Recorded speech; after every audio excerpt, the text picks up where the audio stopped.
partnership between South Africa and Europe in the field of science and technology is over 20 years old. The first cooperation agreements were signed in 1996, giving rise to more than 20 years of success and innovation for both partners. We use science, technology and innovation to grow the economy, to address inequality and unemployment. And therefore we see the partnership as the vehicle that allows us in the research area and in the science and technology area to address those problems. The partnership with South Africa is unique because South Africa is unique. South Africa has huge impact on what happens not only in Southern Africa, but also huge impact actually what happens on the continent itself. And then if we take this to the science agenda, a lot of that is also global issues we try to address at the European Union in multilateral fora, and there it's great to have a partner like South Africa so firmly on board with us. Like other non-European countries, South Africa participates in Horizon 2020, the European Union framework programme for research and innovation. Successive Esastap projects have also strengthened collaboration between scientists from Europe and South Africa. The success can also be demonstrated by the range of activities that we have in the partnership. From the most cutting-edge science to the most applied society-based research. The whole range is there, and I think that is also what makes this cooperation so precious. A good example is the Safe Water Africa project in the suburbs of Johannesburg. It was launched in 2016 and is now in the testing phase. Morning, Zach. Morning, Mark. How are you? Fine, and you? I'm good, thanks. Good. How's the quality looking today? The quality today looks quite normal.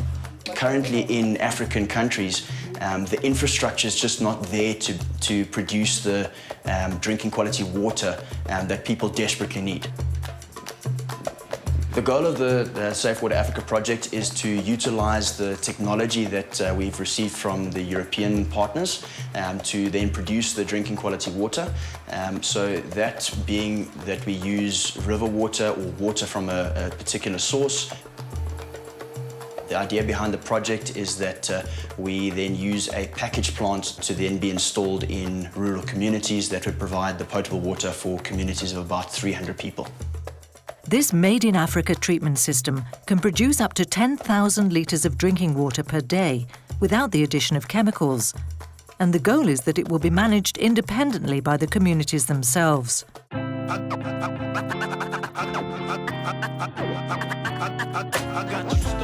Another project with different objectives.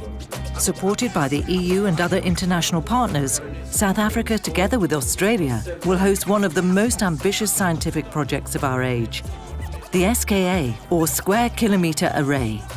The construction, in the two countries, of the largest and most sensitive radio telescope in the world, an extraordinary technological challenge.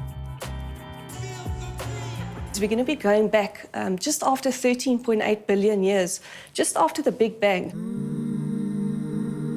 We're going to start trying to understand the formation of the universe, the evolution of the universe through time, and we're even going to look for whether there's life out there.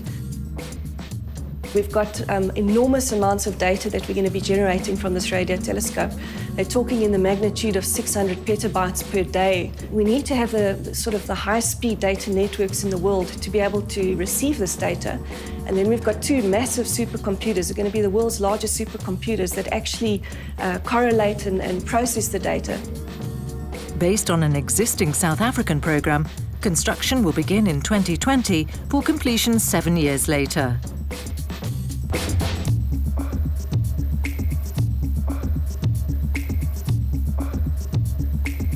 South Africa is extremely grateful for this partnership. We get huge scientific returns and huge economic returns. And then we get something which sometimes in the partnership is never mentioned, which is the relationships that you build, both scientist to scientist, but also as policymakers with our counterparts in Europe. South Africa has put science at the heart of its development, social and economic development policy. And I think that the future is that South Africa helps Africa to follow that strategic direction. And we are very keen to work closely with South Africa and the rest of the continent to ensure that science really drives the sustainable development agenda.